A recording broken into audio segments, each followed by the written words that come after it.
জীবন কখন কোন রূপ নেবে তা হয়তো মানুষ কখনোই আগে থেকে জানে না। এই তো কয়েকদিন আগে অফিসের কাজে যাচ্ছিলাম সিরাজগঞ্জের মেসরা চরে। নৌকা ভ্রমণের শুরুটা ছিল একেবারেই স্বাভাবিক। সহকর্মী এবং শিক্ষকদের সাথে গল্প, হাসি আর জীবনের নানান স্মৃতিচারণে কেটে যাচ্ছিল সময়। যমুনার বিস্তীর্ণ জলরাশি, দূরে চর অঞ্চলের দৃশ্য আর প্রকৃতির শান্ত পরিবেশ যেন মনকে অন্যরকম প্রশান্তি দিচ্ছিল। কিন্তু গন্তব্যে পৌঁছানোর সময় 1 ঘন্টা আগে হঠাৎ করেই বদলে গেল সবকিছু।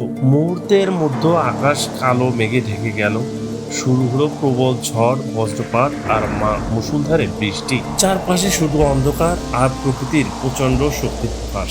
যে মানুষগুলো কিছুক্ষণ আগেও গল্পে মগ্ন ছিল, তারা সবাই তখন একসাথে সৃষ্টিকর্তার নাম স্মরণ করতে শুরু করলো। সেই মুহূর্তে যেন নতুন করে উপলব্ধি হলো, মানুষ যতই শক্তিশালী ভাবুক নিজেকে, প্রকৃতির সামনে সে কতটা অসহায়। জীবনের বাস্তবতায় আমরা অনেক সময় ভুলে যাই, আমাদের প্রতিটি নিঃশ্বাস, প্রতিটি নিরাপদ মুহূর্ত, প্রতিটি নতুন সকাল সবকিছুই মহান সৃষ্টিকর্তার অশেষ অনুগ্রহ।